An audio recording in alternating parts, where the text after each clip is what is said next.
काय मग गटारीचं नियोजन झालं की नाही? अहो, गटारी अमावस्या म्हणजे गटारीत जाऊन पडणे नव्हे.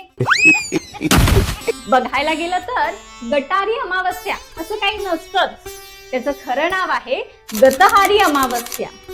गतह म्हणजे जुना आणि हारी म्हणजे आहार. गतहारी म्हणजे मागे टाकलेला आहार, मनातले वाईट विचार, वाईट सवयी, अहंकार यांचा गट ठरणारी ही अमावस्या. पण हळूहळू गतहारीचं गटारी झालं आणि लोकांनी अर्थच बदलून टाकला. मग लोक नॉनव्हेज का खातात? कारण दुसऱ्या दिवसापासून श्रावण सुरू होतो, त्यामुळे लोक नॉनव्हेज टाळतात. कारण आयुर्वेदानुसार पावसाळ्यात पचनशक्ती तुलनेने कमी होते, त्यामुळे हलका, ताजा आणि सात्विक आहार हितकारक ठरतो.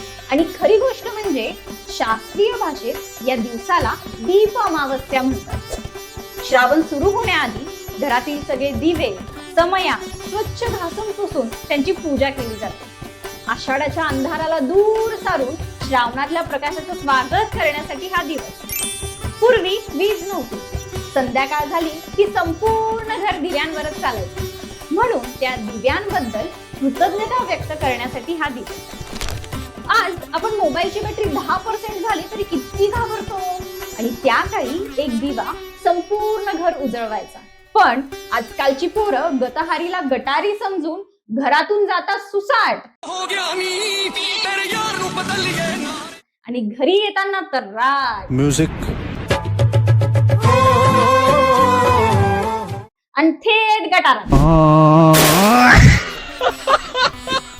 अरे भावांनो, जरा जपून शरीरात आहाराचा बदल करा आणि शरीराची वाट लावताना जरा भान ठेवा. या आषाढी अमावस्येला दिव्यांची पूजाही करा आणि पार्टी करताना स्वतःची काळजी घ्या. आणि हो, ही रील तुमच्या त्या सुसाट आणि तर्राट मित्रांना नक्की शेअर करा.